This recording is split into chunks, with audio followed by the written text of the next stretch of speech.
Put your head up, play!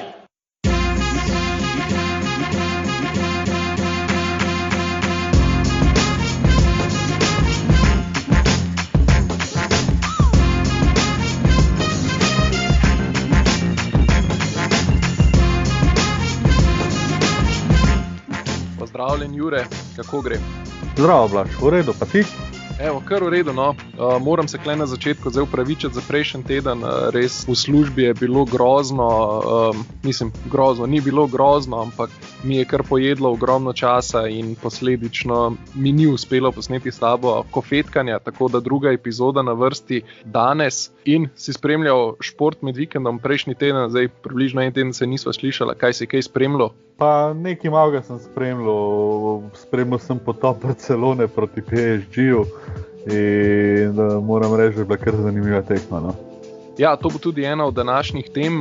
Liga prvakov, prve tekme, polovico kroga osmine finala je bilo odigranega, naslednje 4 tekme so na vrsti ta teden. Potem nekaj bova spregovorila tudi o prvi nogometni ligi, sva rekla, da morava nekaj o tem povedati in kako se je prvenstvo začelo, oziroma bolje rečeno nadaljevalo po zimskem premoru in pa seveda na koncu tudi nekaj pokomentirati okoli izbora All-Star tekme. Obe prvi peterki sta znani, veliko je bilo tudi neodobravan, predvsem na zahodu, o tem, kdo so se uvrstili v prvo peterko, vsaj za nekatere igralce oziroma enega specifično. Preden pa začneva tole snemati, pa samo prosil, če lahko tisti, ki poslušate tole na YouTubeu, všečkate naš YouTube kanal, če še niste, in kliknete tisti zvonček, ki vas na to obvesti, ko bo nov podcast zunaj. Seveda enako lahko storite tudi na SoundCloudu, na Spotifyju, kjerkoli pač že nas poslušate.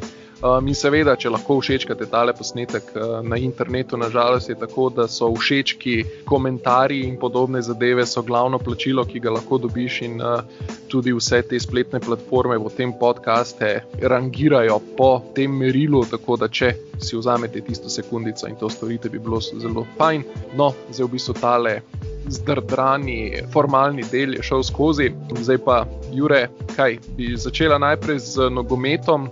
Lahko ti dam na izbiro prva liga prvakov, katero bi raje? Ja, prvo bom kavo si pripravil, pa pokomentirala prvo ligo prvo. Pametno. Jaz imam kavo, za tole najino kofetkanje že pripravljeno. Mislim, da sem jo celo pol že spil v pričakovanju, tako da... A pa imaš še piškote zraven mogoče? Ja, sem kupil prav posebej, zato sem kupil piškote danes. A prav kupil si, ni nič ostalo od prejšnjega tedna.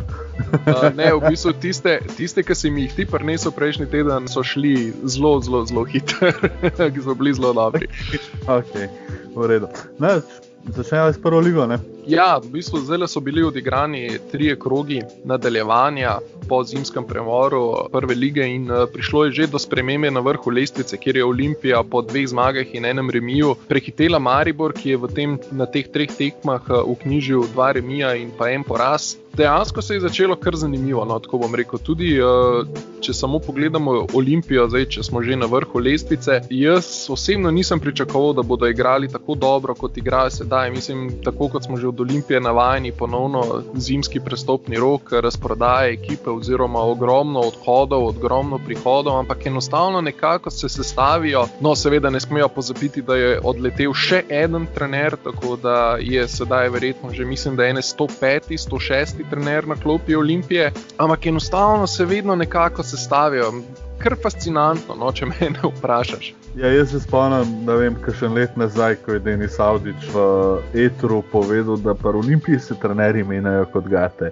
In spet se je to zgodilo po pol sezone, da so trenerje zamenjali, niso bili zadovoljni z rezultati, čeprav še zmeraj glede na standarde so še zmeraj bili drugi pred premorom. Ampak tudi kadrovanje v Olimpiji je bilo kar obsežno, veliko odpustkov, veliko novih prihodov, tako da zdaj trenutno kaže kemija v redu, ampak kako bo to nadaljevanje, kako se bojo igralci novi, starimi uigrali, tako da tole bo pa še kar za pričakovati, no, neke spremembe do konca sezone.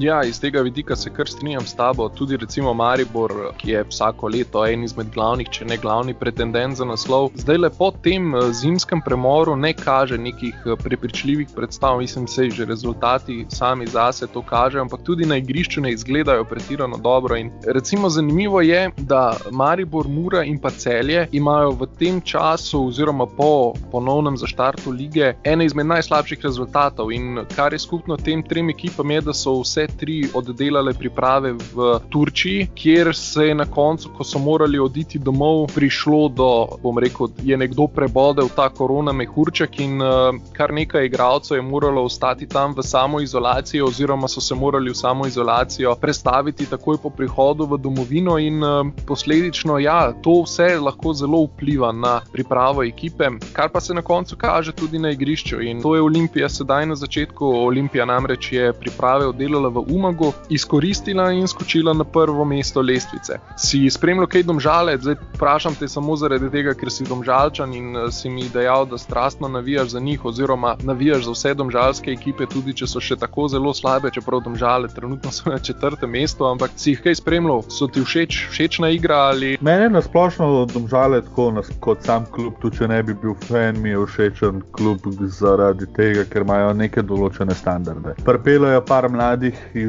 zdresirajo v roku 3-4 let in jih pol prodajo. Ne? In tukaj mi je všeč, da dejansko dobivajo te igralci neke priložnosti, da ratajo nekaj, kaj za slovenske trge. Tako da moram reči, nekaj sem spremljal sem v bistvu tekmo z Mariborom, ki so že lepo vodili, na koncu so pa mečkam zabredali neodločeno igrati. Ampak glej, žoga je okrogla, tudi to se dogaja, ne? Na večjih tekmovanjih z večjimi klubi ali reprezentancem, tako da to ne moramo neki učitati. Ampak ja, no, glede na to, kako so zadnje 2 leti mečkam slabši rezultati, še zmer so na tisti zlati sredini z prve slovenske lige. Ja, mislim, Domžale imajo izjemno dobro nogometno šolo. Jaz sem že večkrat dejal, da če bi lahko Domžale in Olimpija združile skupaj prvo ekip in mladinski pogon, bi verjetno dobili en izmed izjemno dobro organiziranih klubov v Sloveniji, če ne tudi širše. Kar se tiče vzgoje mladih igralcev, oni so, mislim, da tudi prvi nogometni klub v Sloveniji, ki je ustvaril svojo akademijo nogometno, kjer ne samo, da skrbijo za igralce iz nogometne plati, ampak tudi poskrbijo za njihovo izobrazbo in dejansko spravijo te mladeniče skozi šolanje, skozi nogomet, vse je prilagojeno, da lahko se čim bolje razvijajo svoj potencial in so izjemno dobro organizirani iz tega vidika, ampak enostavno na članski ravni jim pa nekaj manjka in sem že mislil pod Rožmanom in pa prej Elznarjem, da jim bo uspel ta preskok naprej, ampak enostavno nekako, ne vem, ne klikne, ne vem kako bi sploh to rekel, ker so imeli že izjemno kvalitetne ekipe, pa enostavno ni kliknilo, tako da pri Olimpiji na drugi strani se ta pogon mladinski sedaj razvija, so v zadnjih letih naredili velik korak naprej, tudi Mandarić je vložil ogromno denarja v prevetritev nogometnega mladinskega pogona in rezultat je tudi v tem, da lani mislim, da sta bile in mladinska in kadetska ekipa, obe sta zmagali kadetsko in pa mladinsko ligo in mladinci so potem igrali tudi nogometno ligo prvakov mladih, ki se je sedaj, ko je prišlo do izločilnih bojev, prekinila, je ne bojo nadaljevali zaradi koronavirusa, tako so se odločili pri UEFA, ampak kažejo tudi nek napredek iz tega vidika. Do članske ekipe se mi zdi, da v Sloveniji zelo dobro delamo z mladimi nogometaši, potem ta preskok na člansko raven pa ja, no, včasih se mi zdi, da enostavno v slovenski ligi preveč klubi zaupajo nekim povprečnim tujcem, predvsem iz bivše Jugoslavije, pa ne zdaj, da je kaj narobe z njimi, ampak enostavno se mi zdi, da včasih premalo zaupajo slovenskim mladim nogometašem in da se raje zatečejo k v narekovaju preverjenim rešitvam. S tem pa ja, zgublja tudi reprezentanca, ampak dobro, to je zdaj debata za čist drug čas, tako da če bi že ti kaj povedal, jaz sem zdaj se malo preveč zapričan. Vem pa, da si imel še neke zanimive statistike okoli lestvice, kaj se je dogajalo. Ja, gledal sem prej majčkeno dogajanje v zadnjih 6 tekmah, ko bi ekipe reagirale po lestvici in na prvem mestu je tako Olimpija samo z enim porazom v zadnjih 6 tekmah, to je še iz jesenskega dela zraven. Domžale druge, Maribor 3, Mura je recimo na 5. mestu, čisto podaj, pa Koper na zadnjem mestu. tukaj se vidi dejansko, kako so ekipe se tudi mečkaj na teh pripravah za pomladanski del pripravljale. Nekatere so se malo slabše, glede na to, da si omenil, da sta imela Maribor in Mura mečkaj probleme v Turčiji. Ja, tudi Celje. Ja, pa moram reči, da so Domžale, če sem prav zasledil, jih so tudi bili v Umagu z Olimpijo. Tako da tukaj se vidi, da so dobro trenirali oboji skupaj, ne. To je odvisno res od ekipe posamezne, kako se dejansko pripravi nadaljevanje sezone in morajo tudi mečkaj gledati na vse določene ukrepe znotraj lige in na splošno paziti, ker se vidimo, kako je tudi v NBA-ju, recimo en zboli pol, 2 igralca že tako imen in se pol pozna tudi recimo, kakor se zdaj pozna pri Mariboru in Muri. Ja, k sreči pri nogometu je, da je večinoma celotno tekmovanje poteka zunaj, tudi treningi potekajo zunaj, tako da je za prenos manjša verjetnost kot pa recimo pri dvoranskih športih. Ampak ja, še vedno, če ti moraš izolirati določeno število igralcev, ti to enostavno vzame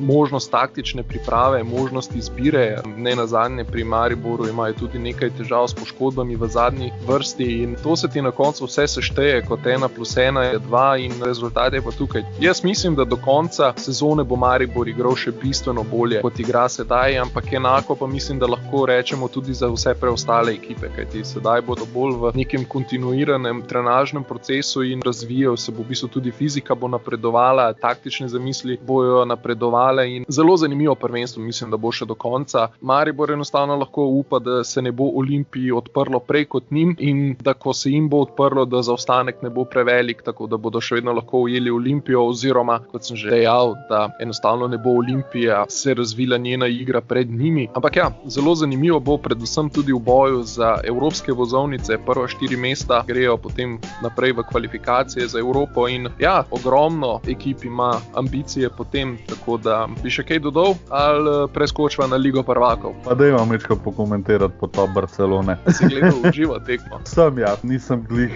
fan PSG-ja pa Barcelone nasplošno, ampak definitivno si pa rad pogledam, kako se Barca potaplja znotraj mednarodne lige. Ti si bolj ta mal hejterja v sebi. Ja, tako je.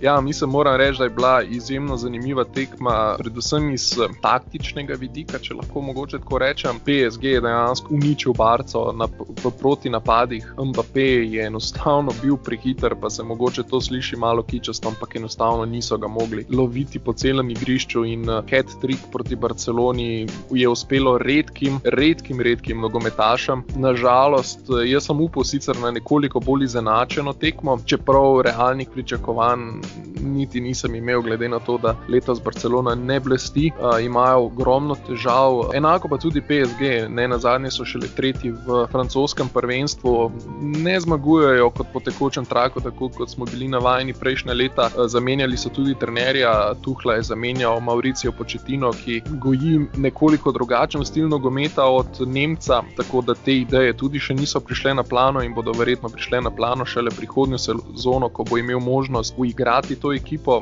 po svojih notah. Ampak težave Barcelone, mislim, lahko naredimo cel A4 list spisek, praktično vse je šlo narobe, tudi žoge so se odbijale narobe. Nekako bi lahko to tekmo označil, poleg tega, da niso bili taktično dorasli PSG-u, bi lahko to ocenili tudi kot ko ima hudič mlade, a ne jih ima veliko in točno to je bila ta tekma za Barcelono in mislim, da realno ni za pričakovati, da oni lahko to obrnejo, vsaj ne v trenutni formi kot so in tudi vse mogočni Messi pri takem debaklu ni mogel pomagati. Jaz sem na internetu mogoče prebral, zdaj ne vem točno, kdo je to izjavil, da je bila to mogoče zadnja Messijeva tekma na Nou Campu za Barcelono v Ligi prvakov, tako da ga bojo mogoče še videli, ampak v drugi ekipi. Neki so namigi, da bi zapustil Barcino ladjo, ki se res potaplja kot Titanik trenutno, zadnje 2 sezoni in da želi si še tistih lovorij, ki jih je osvajal iz Barcelono pred leti skupaj z Ronaldinhom in tako naprej. Barca zadnje 3 leta meni nasplošno, tudi če sem sovražnik, ni ista tismo, kar je bilo 5-6 let nazaj. Nasplošno je tukaj problem, ko so zamenjali trenerja Pep Guardiola, ni bilo nobenega trenerja, kot je iz takega moštva naredil Pep Guardiola. Bil je potem Luis Enrique, on je osvojil trojno krono, takrat še z Neymarjem pri Barceloni. On je v bistvu bil edini, ki je še. Ampak tudi tam, jaz bom tako rekel, so osvojili trojno krono, ampak tudi pod Enriquejem ni bila to tako dominantna Barcelona, kot je bila pod Pepom. Ta del se strinjam s tabo. Definitivno so takrat dominirali, ko je bil Pep trener. Čeprav Luis je še zmeraj nekako dobro vodil to ekipo, ampak ne vidim tiste neke svetle luči, da bi lahko rekel, da je to Barcelona, ki so jo včasih ljudje radi gledali. Kot naprimer za Real. Zadnjo sezono pa pol je popolnoma negledljiv nogomet iz obeh španskih ekip. Ja, zdaj in eni in drugi imajo svoje težave, predvsem finančne. Barcelona je eden izmed klubov, ki ga je koronavirus najbolj prizadel. Že prej so bile neke čudne, ne moram reči čudne, ampak neracionalne okrepitve oziroma neracionalno zapravljanje denarja za okrepitve, ne nazadnje za Ousmana Dembeleja, ki je večino časa poškodovan, so plačali že, mislim, da 140-150 milijonov evrov, ki so jih dolžni skupaj z tistimi dodatki, ki se jih zmenijo glede na to, kako igra. Filipa Coutinha za 130 ali 140 milijonov so tudi že večino morali plačati in oba nista nikoli prišla prav v prvi plan Barcelone in sta večinoma prihajala v igro s klopiče, sta sploh prihajala. V primeru Dembeleja je to bilo bolj redko, glede na to, koliko je bil poškodovan. Na koncu je udarila še korona in Barcelona je eden tistih klubov, ki je izjemno odvisna od prihodkov, ki jih dobijo od gledalcev in navijačev nasploh, kajti imajo neko posebno pogodbo tudi z opremljevalcem, da večino denarja od prodaje dresov dobijo oni, ker tudi sami skrbijo za to, kar ni ravno nekaj običajnega v nogometnem svetu. Potem tudi njihova nogometna trgovina je nenormalno velike denarje prinašala v klub, seveda tudi tekme, kjer za Barcelona sicer ne vem, kakšne so te zneski, ampak bral sem, da recimo Manchester United vsako tekmo, ko ne igra pred gledalci, izgubi nekje 4 do 5 milijonov funtov. Glede na to, da je stadion od Barcelone večji za približno 20,000 sedežev, si lahko mislimo, da so tam te cifre okoli 7-8 milijonov na tekmo, kar se tudi ogromno pozna. Poleg že vseh dolgov, ki jih imajo, poleg vseh nekih čudnih kreditov, ki so jih jemali z nekimi nenormalnimi obrestnimi merami. Skratka, klub je bil voden strani Bartomeja res katastrofalno in sedaj je vse skupaj le še posledica tega, kaj so počeli. Nažalost so v bistvu zapravili tale zaključek kariere Lionela Messija, ki mislim s to ekipo enostavno ni konkurenčen. No. Če se pa še nekoliko Reala dotaknemo, tam pa podobno, zelo podobno kot Barcelona, s tem, da oni niso bili razsipni tako zelo z denarjem, ampak se je ob korona krizi tale dotok denarja strani navijačev ustavil in so enostavno zelo previdni, da ne bodo slučajno šli po isti poti kot Barcelona in zaradi tega tudi v zadnjih sezonah, mislim, da zadnja 2 prestopna roka, 3, niso kupovali ničesar, so zadovoljni z ekipo kot je in ponavadi je tako, da ekipe, ko ne kupujejo novih igralcev v naslednji sezoni, niso tako dobre kot recimo sezono prej. To pa je predvsem posledica tega, da moraš osveževati ekipo. Če ne osvežuješ ekipe, enostavno ne pride do tega tekmovanja znotraj ekipe, ko se bori za mesta in nekateri igralci lahko zaradi tega padejo. Ne vsi seveda, ampak nekateri in ja, vedno je dobro, se vedno izkaže dobro, da se nekoliko osveži ekipa, ampak ja, mislim, Real je še vedno nevaren, niso dominantni, ampak še vedno je nevaren. Jaz tudi jih imam še vedno kot ene favoritov v Ligi prvakov za končno zmago, ker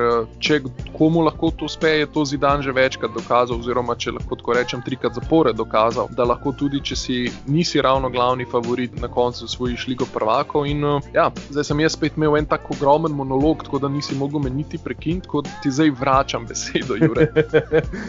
Ja, no, pač, da se jaz še dotaknem Reala. Res je tisti negledljiv nogomet in iz Barcelone in Reala. Ampak še zmer pač kot fan bom rekel tako, tihi favorit je še zmer, da pride do finala. Če se poklop vse, tisto, kar se hrab, trenutno imajo neki dosti problemov s poškodbami v zadnjih časih, potem je pa tukaj neke zmede v napadu, ki ga ne morejo niti, po moje, niti olimpijskega bazena zadeti. Na splošno, vice, splošno ta Real Madrid ni zadnje 3 prestopne roke na kupu ničesar, edino par igralcev so dali na posojo, to je pa to, kar je bilo v prestopnih rokov v Madridu, ne. Zdaj, da se pri Barci še dotakneva, si pozabil, da so kupili Griezmana, ki pa tudi ni nič od njega, ne. Ja, ampak pri Griezmanu jaz mislim, da je tukaj bolj situacijska, ko ekipa je bila že nekako v padanju in potem, veš, Griezmann lahko naredi marsikaj, ampak tudi Griezmann, ne Messi, slabe ekipe ne more toliko dvigant, da bi lahko izgledal boljše, kot v resnici je. In jaz mislim, da pri Griezmann ni tako slab nogometaš, oziroma kot mogoče zgleda zdaj na prvi pogled, kot je enostavno situacija ga prisilila v to, kot vse veš, kako je vedno. Če celotna ekipa zgleda slabo, potem tudi najboljši igralci izgledajo slabo, če pa celotna ekipa izgleda dobro, pa tudi tisti, ki je najslabši na zelenici, izgleda kot naslednji Ronaldinho. Tako pač enostavno je v ekipnih športih in tukaj, bom rekel, ga je Barcelona nekako potegnila v to svoje sivo povprečje, iz katerega se več manj ne najde, oziroma je težko izplavati, no, ker bi se mogla celotna ekipa nekoliko dvigniti. Ja.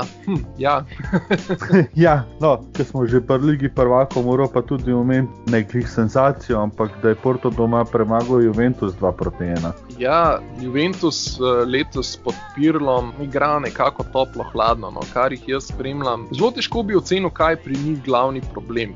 Enostavno se mi zdi, da nekako jim ne steče igra in veliko so odvisni tudi od Cristiana Ronalda. Jaz mislim, da brez njega bi bilo še dosti slabše, oziroma jaz sem skoraj prepričan, da Pirlo več ne bi imel službe, če ne bi imeli Cristiana Ronalda, ki jih je marsikatero tekmo rešil. Tudi v italijanski ligi jim ne gre najbolje, so šele na 3. mestu in imajo že kar lep zaostanek za vodilnim Interjem. V bistvu je presenečenje, pa hkrati ni presenečenje. Mislim, Porto se je zelo dobro taktično pripravil na Juventus. Omejili so njihov napad do potankosti, razen tiste ene situacije, ko so zadeli in praktično niso pustili resnega, bolj nevarnega napada in kaznovali so pa svoje priložnosti, kar pa je ponavadi, ko igra v narekovajih malček, velikanom ključno, da dobiš tekmo. Zdaj pa se serija seli v Torino in Juventus potrebuje en zadetek, da gredo naprej in jaz verjamem, da bojo napadli z vsemi topovi. Pa ko smo že ravno Juventus, pa mogoče malo italijanska liga, zdaj ko smo govorili o Realu, kakšne so možnosti Atalante, da preseneti Real Madrid, glede na to, da v Atalanti igra Josip Iličić? Pravic povedan,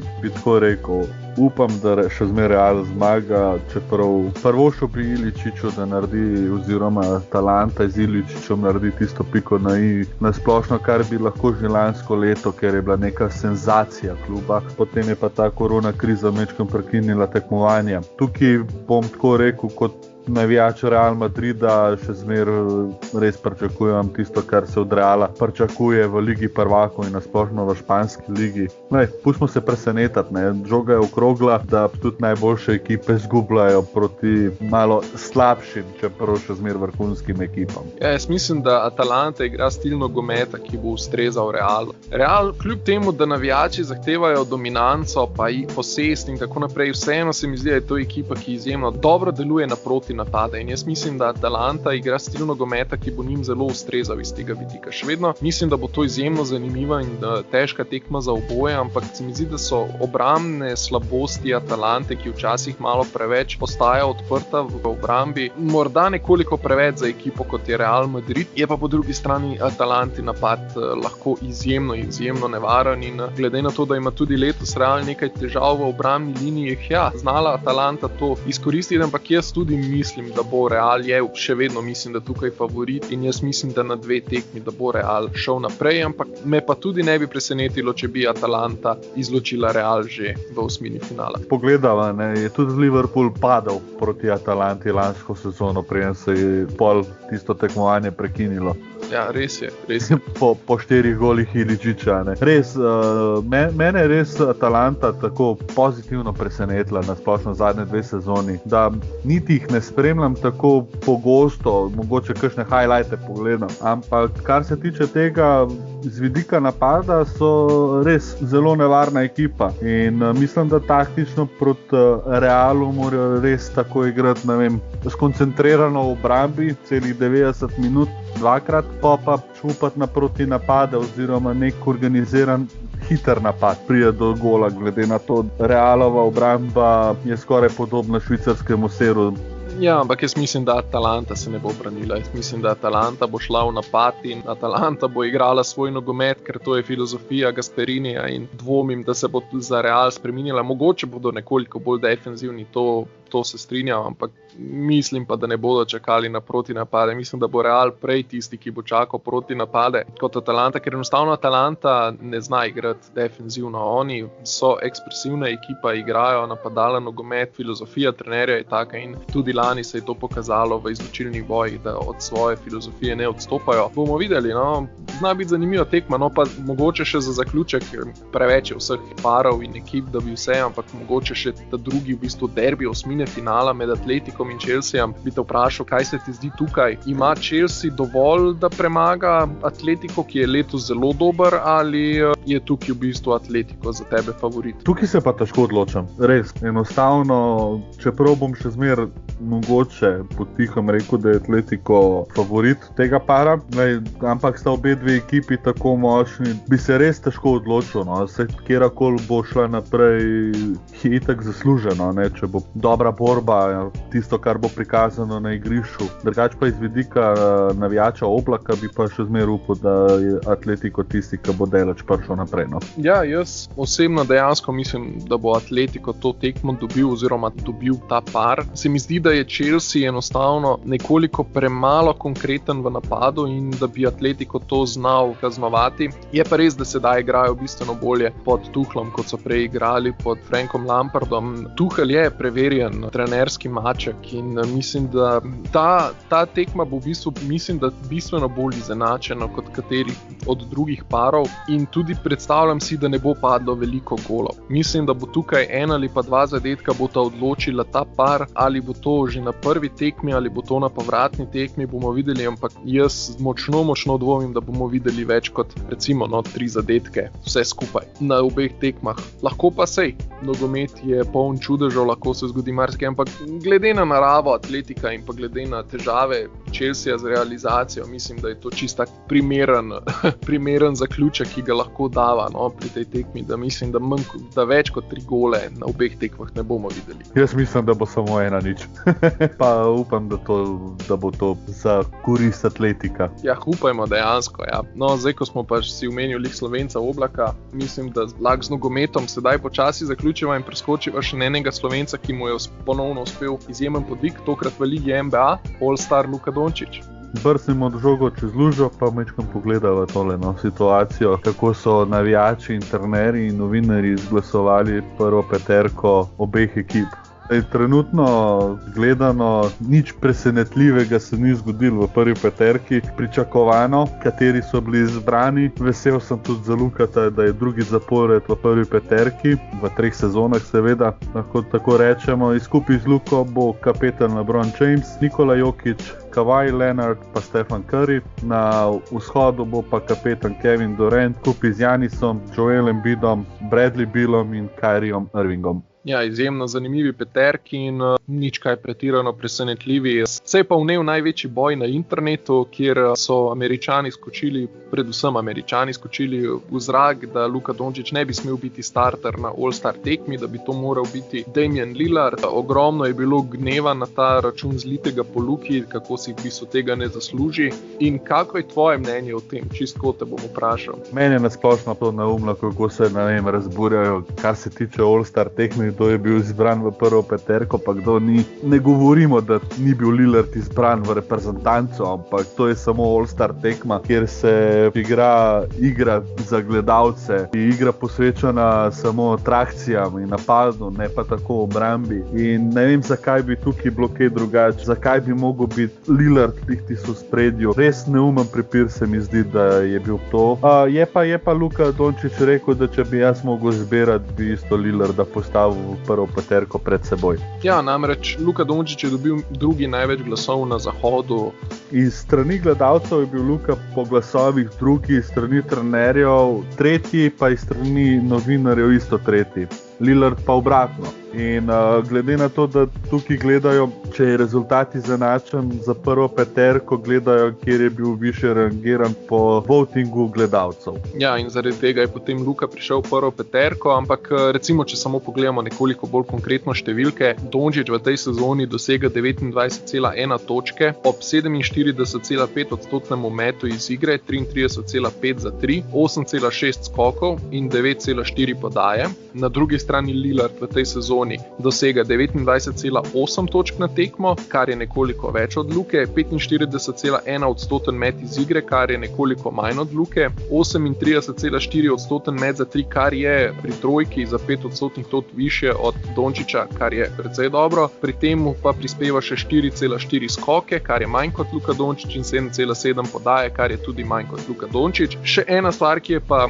radi, predvsem navijači na internetu zanemarijo, je pa potem napredni statistični indeksi, kjer predvsem v obrambnih naprednih statističnih kazalcih Luka Dončić močno vodi pred Damienom Lillardom, in jaz mislim, da gledano iz vidika, da All-Star tekme večinoma so nagrajevale individualni prispevek posameznikov, je Luka Dončić v letošnji sezoni boljši od Damiena Lillarda, čeprav ima tudi Lillard izjemno sezono. Recimo All-NBA MVP nagrade upoštevajo tudi potem, kako dobro je šlo ekipi, kako je uspelo igralcev ekipo dvigniti, ampak pri All-Staru pa je ponavadi individualna statistika oziroma individualne igre. Tukaj pa jaz mislim, da v letošnji sezoni je Luka Dončić še vedno boljši, čeprav se hoče ustvariti ta vtis, da igra slabo letos. Mislim, ta prepir je res nepotreben bil, glede strani navijačev v Ameriki. Res, da je Lillard vrhunski igralec, saj tudi Dončić. Ampak mislim, da je vidik, zakaj se razburjajo navijači, ta, da Luka Dončić ni Američan in tukaj mora biti vedno Američan v ospredju. Veliko takih prepirov je bilo že zaradi tega, veliko takih kritik strani novinarjev in nasplošno navijačev, ko je neka ekipa draftala na naboru Evropejca in ja, kdo pa je to, kakšno ime je to, in pol na koncu vidijo, da so neupravičeno jezni, kaj so nabrali, naprimer v Knicksih takrat Kristaps Porzingis. Je tak primer, ko so se razburjali, kaj so to draftali, na koncu je pokazal izjemne igre, dokler ni bil traden potem v Dallas. Ja, točno tako, in včasih, mislim, jaz bom tako rekel, predvsem je tukaj problem, ker Luka ima ogromno hejterjev in vse vemo, z uspehom pridajo tudi hejterji in marsikdo Luko sovraži, narekovajih, že od drafta, še preden je prišel sploh v ligo. Vemo, kaj so govorili nekateri fazi strokovni komentatorji in analitiko, v bistvu je NCAA bistveno boljša liga od Eurolige, ker nikoli v bistvu sploh niso pogledali košarke izven lige NBA oziroma izven Amerike. Glavni argument, mislim, da je celo Shaq ali Barkley bil, ki je dejal, da 16-17-letnik ne more dominirati moških v Euroligi in biti tam MVP, in da to samo pokaže, kako zelo slaba je ta liga, kar nima, mislim, je skregano z vsako logiko, vsaj za vsakega, ki spremlja košarko, ve, da če Euroliga je izjemno kakovostno tekmovanje z izjemnimi posamezniki. In ja, kot si ti dejal, enostavno nepotreben prepir in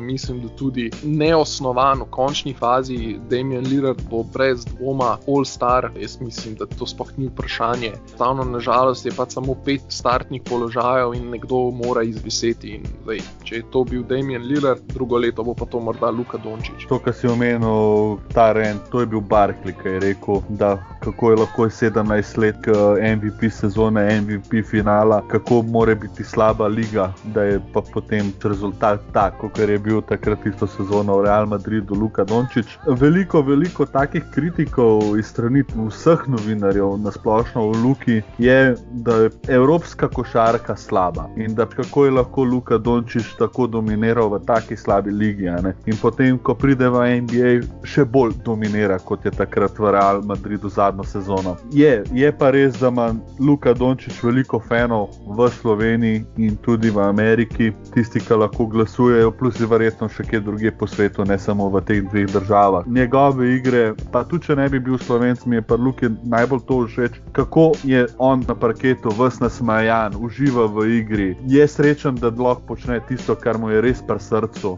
za svoj poklic. Ne. Tukaj meni osebno je zasluženo v prvi peterki. Slej ko prej bo to tudi mogoče dočakal LeBrona, ampak dvomam, prej bo šel v penzijo, bo vedno v prvi peterki. Se pa zgodi, kot se je zdela z Lillardom, da postaneš brez prve peterke, ampak definitivno bo na tekmi kot rezerva. Ampak še zmer bo igral. To ne pomeni, da ni bil izbran za reprezentanco, pa so ga spustili seznama, kakor kakšnega v reprezentanci in pogledajo čez prste, se nisi bil dober, pa ga pol ne vzamejo sabo. Tokrat ne bo tako.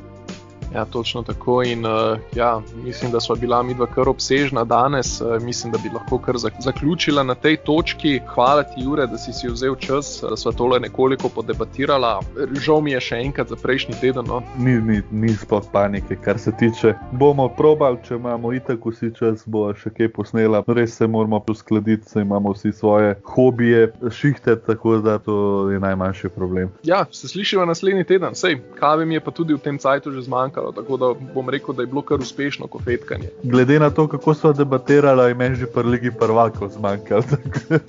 Ja, jaz sem imel tudi tam vmes par tistih monologov in sem mogel kar konkreten požirk vode, oziroma poleg kave že začeti vodo piti, ker mi jo je zmanjkalo vmes. Ja.